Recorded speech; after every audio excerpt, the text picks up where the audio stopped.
Hello fellow pilots, I'm Major Payne and this is another episode of Advanced Fighter Pilot Training in my favorite playlist, School of Eagles. And we're gonna focus on sectors and capture points. What's more important, to have more sectors capture or just to have more capture points? No easy answer, it's depend a lot on situation. And I'm gonna show you that on examples. And first we have this battle here where we have 4 garrison and this airbase in the middle. Obviously airbase in the middle is most important in that kind of map. When we capture airbase, then we have very short distance to other sectors. We can change the plane, we can repair the plane, and so on and so on. So this is very important. And of course airbase is much more difficult to recapture for the enemy than the garrison. So let's see how that's gonna go first. When I wake up, well I know I'm gonna be the man who wakes up next to you. When I go out, yeah I know I'm gonna be the man who goes along with you. If I get drunk, well I know I'm gonna be the man who gets drunk next to you. And if I haver, yeah I know I'm gonna be the man who's havering to you. But I would walk 500 miles and I would walk 500 more to be the man who walked 1,000 miles to fall down at your door. When I'm working, yes I know I'm gonna be the man who's working hard for you. And when the money comes in for the work I do, I'll pass almost every penny on to you. When I come home, oh I know I'm gonna be the man who comes back home to you. And if I drove, well I know I'm gonna be. Finally, I just get this airbase now. There you go. And yeah, what to do now? Obviously I can use repair, but look, am I staying here and defend it, or I'm going and capture more sectors? So this is what happened. I stay here and I just get this capture points in a defense. So basically I keep killing those bots and human players which are keep coming to this contested sector. And the reason why I'm winning this game is because those enemy players keep coming to this airbase. And I don't have to be worried that they are going around the map and capture other sectors. They keep going into the middle, we dogfighting, and I keep holding this airbase. But if they would go around and capture sectors, that would be much better for them if they cannot win this contest sector here, yeah? And the thing is that we need to pay attention. If we are sitting in the middle and the enemy players are not coming, you may feel like you are doing a great job, you're killing a lot of planes, and you feel like if you leave this sector, you're gonna lose this sector. Yes, you may even lose that, but if you're not gonna leave this sector, most certainly you will lose if enemy going around and capture all those 4 garrisons, yeah? But in this case here, I was here with my other allied in the middle a lot of the time, but enemy players also keep coming to the middle of the map. And that's the result of it, yeah? They didn't go around, they didn't change any tactic, they just keep coming. So that's why I have only 1 sector here capture and a lot of capture points and very good result. But it's a risky, and I'm gonna show you next example exactly on the same map from other side. As you see, 740 capture points, that's great, but it's only 1 sector. And it's only work because enemy players keep coming to that sector and I can do that result. So there's another example, let's take a look. So the same map, we have the airbase in the middle, and obviously first attempt is to try to capture this airbase. That's most of the time that's my goal, yeah. If I check the team composition and if I see that enemy light fighters, enemy players, enemy planes basically I'm checking. So if I see that there's no other plane that can completely outmatch me in any turn, yeah, then I go for this airbase. But if I would see that there's like some I don't know, some very good plane which have better turn rate, better speed, better altitude performance, something like that, then I definitely will go around. I wouldn't risk it to come in here and be in, like, you know, being a free kill for that superior light fighter, yeah, for example some tier higher plane, yeah. So I'm working here on that airbase, almost have it, there you go. And now, what we do now, I can see that enemy already captured one of the garrisons. My team didn't capture any of the garrisons, as you see, on the minimap, yeah? So I decide not to stay here, I'm gonna go for this garrison, but not for the neutral one, even though it seems to look like tempting, because neutral, it's look like easier to capture, but it's not. Easier, exactly the same amount of effort need to be over the enemy garrison, the same amount of effort need to be done on neutral garrison. So that's why I'm going for the red one. And red garrison, also if I capture that, I also take away the influence points which enemy is gaining from that garrison. So that's always gonna be good choice to go for the red sector instead of the neutral one. And there we go, I leave the airbase. Even if I'm gonna lose this airbase, I feel that that's safer. I still capture sectors, we still get the influence points from this garrison, but I'm not gonna risk losing the game in this way, that enemy is gonna go around and capture all the other sectors when I'm gonna be sitting in the middle, yeah? Eventually I did lose this airbase, but we still maintained the advantage in the number of sectors.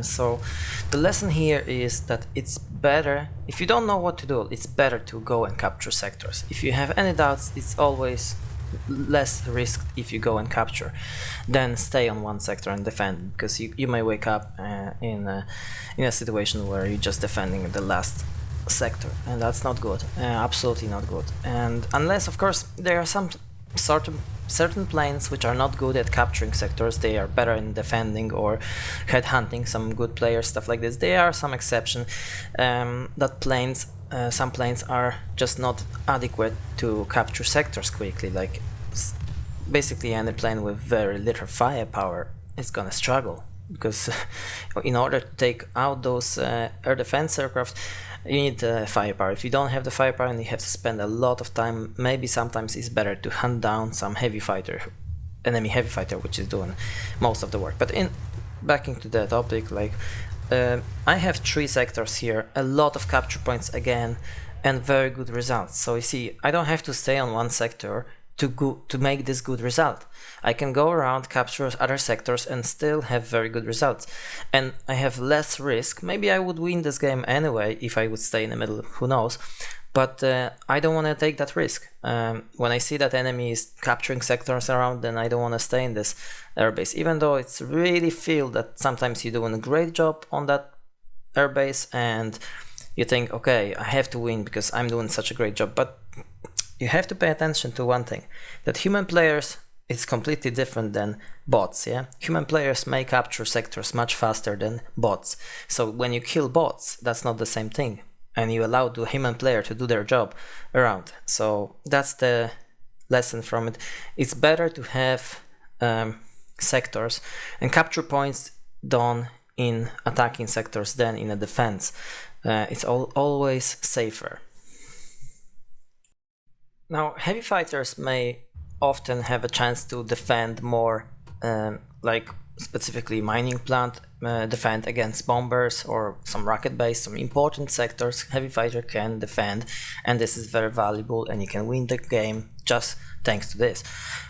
But on the map like this one here, on lower tiers, let's say tier 6 and stuff like this, there are maps where sectors literally touch each other. So if you see that, then it's almost never valuable to defend those sectors, because every sectors after being captured, obviously we know that, is locked for 30 seconds. Nobody can touch it for 30 seconds. And if such a proximity is between the sectors, it's much better to go for another sector. In that 30 seconds you can start capturing other sectors, and enemies still cannot even touch the sector which you just take.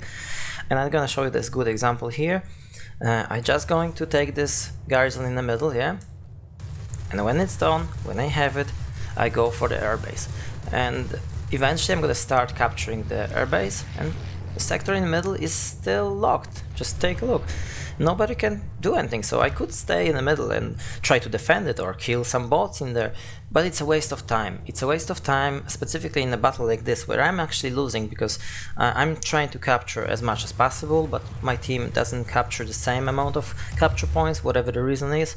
But I'm losing the game I was losing the game, at least for first part of it, let's say. But eventually I go on top and we win the game, but mainly thanks to the capturing sectors and capture points made in attack, not in a defense. And that's the key message here, key advice: focus on capturing sectors and capture points in attack. Don't stay on any sector. If it's been taken over, 30 seconds locked, much better to go move on to another sector. Don't stay, don't even clear off the bots. Just keep going for another sectors, because that's what is this game about. It's about sectors, capturing them as fast as possible.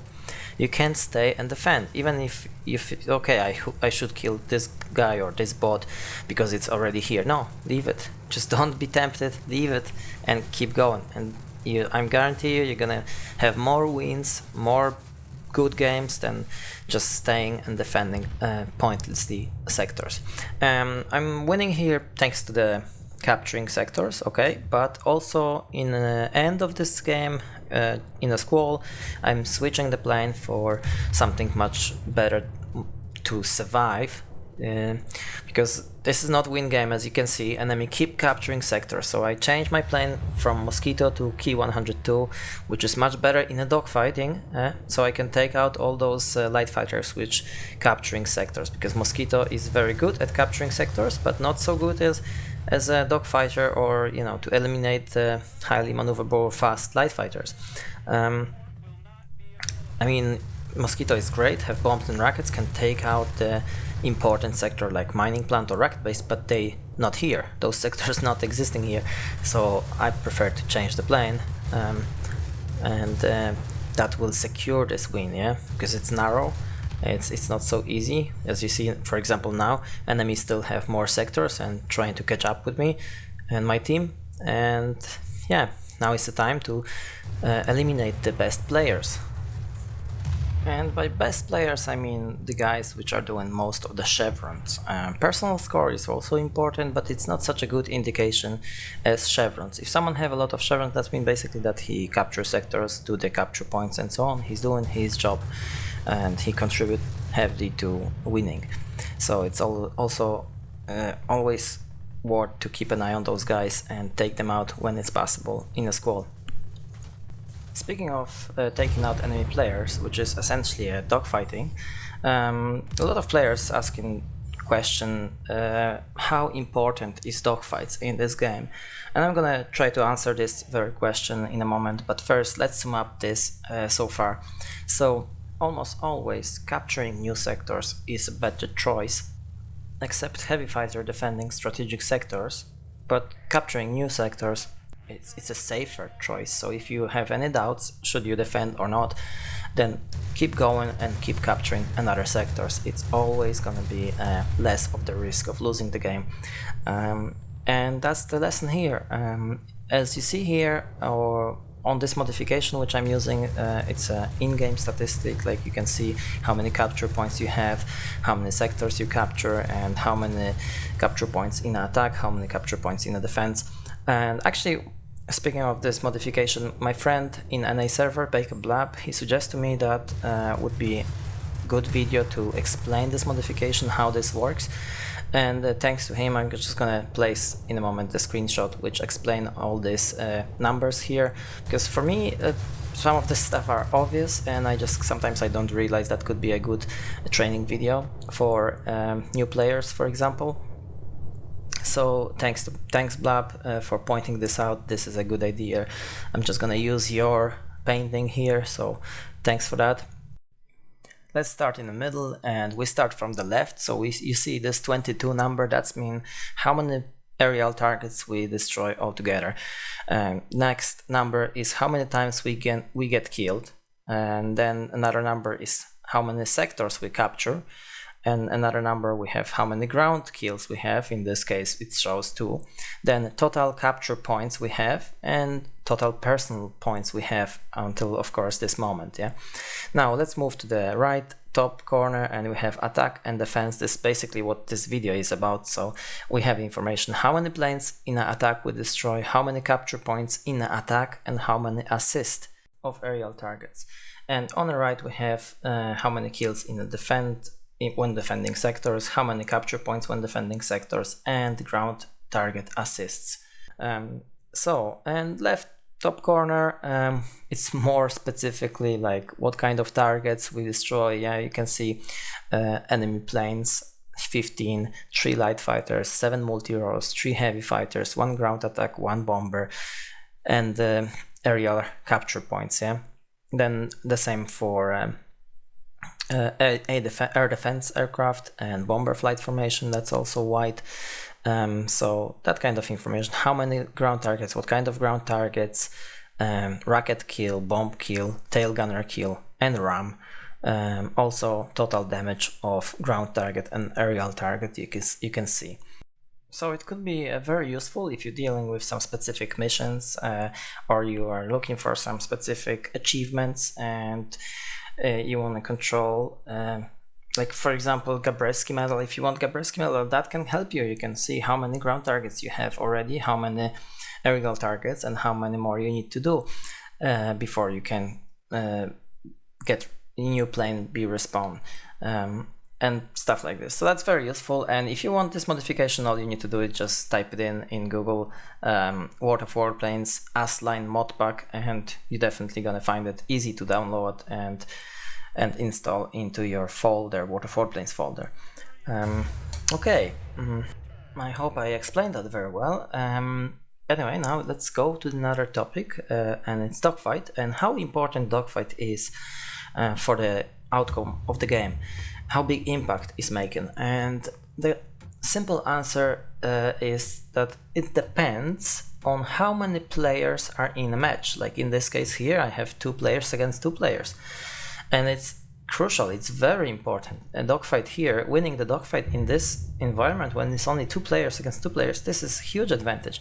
If I win the dogfight over a sector, I take over that sector, then this is huge advantage. But if it's like 8 players against 8 players, and you know, everybody capturing sectors, and in some sectors someone lose, this is not going to be that big impact. But in a game where it's only few players and most of the other, like there's no other players, there are bots, if there are so many bots, then this dogfight is very important here. So normally I wouldn't go into any dogfight with Q102 and I'm flying Mosquito. It just Q102 has just too much of the advantage. It's just powerful, have better way much better maneuverability. He has better altitude performance. All I have is speed and very good firepower. I can use that firepower in head-on, and I have rockets which I can use in head-on attack also. But my main advantage is my capabilities of taking over strategic sector like mining plant by myself, because I have those bombs and rockets, and Q102 is unable to do it on his own. But in this moment I'm looking into the team composition and I see that my main opponent Q102 have so many personal score points, yeah, so that means he definitely participate in capturing this command center. So that's where I'm going to expect him. And normally I wouldn't even try to defend this command center because Mosquito is just not good at this. Q102 is much better for that role. I have like heavy fighter multi-role. It's a mix, like I'm better at capturing sectors than defending. But in this case I a little bit know of this opponent and I feel confident that I can try this engagement. But normally, as I said, this is no, you should go and focus on capturing sectors. But I just want to show you how dogfight will impact this game and the outcome of this game. Here we go, and I'm gonna go head on because I'm using a long gun barrel specifically for that kind of engagements. This is it. So normally I could use that and capture some other sector in the meantime, but at this I've been unlucky here. Just not only I lose a little bit HP, but I end up with tail. There's enemy bot going after me and keep pounding me here, so that's not ideal finish of the dogfight because I cannot use this win, yeah. I mean, I am using that a little bit because I am on cooldown with my bombs and rockets, yeah, so I keep reloading my rockets and my bombs, and I'm on the way to my main objective, which is mining plant, yeah.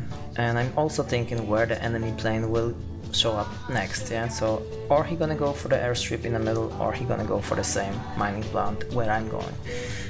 So it's turned out actually that he going for the mining plant, and which is good choice because there's plenty of planes from my team over there, so he could take them out and flip over, but instead I just ambush him here now, surprise attack, he make this turn, but I'm not going to turn obviously because he is more maneuverable. I use my speed, I drop my bombs on the way, take out the bot, and look how the situation over this mining plant is changing. I'm gonna look it up on him. If he's busy, then I turn back to him to another head-on. I have my rockets ready for him, so he never should go with mosquito head-on. This is just too risky, and that's how that ends.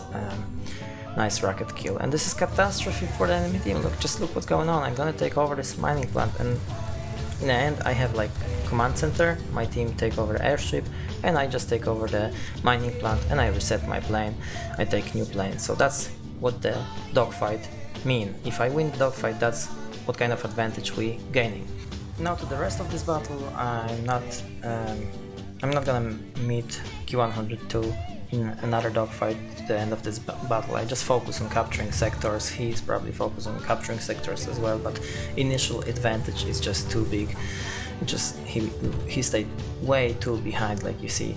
Difference is huge and beyond repair basically. Yeah? And that's how important dogfight is in this game basically. If it's only few players, then the dogfights have huge impact. If it's a game filled up with players, then one dogfight win, it's not a big impact, you know, because the rest of your team's still working, so it's not gonna make that much of the difference. But in the battles where you have only few players, then these dogfights are crucial, and over the contested sector they can just decide, oh, are you gonna win or not, and like in this case here. Okay, that will be it in this video, guys. I hope you like it, found it useful and enjoy it. And if you do so, please leave a like and subscribe for future content. Guys, thank you very much for watching and see you in the next one. I'm working over a few projects, like how to play ground attack from this series. I want to finish that. Anyway, guys, more video coming soon. Thanks for watching and have a good hunting.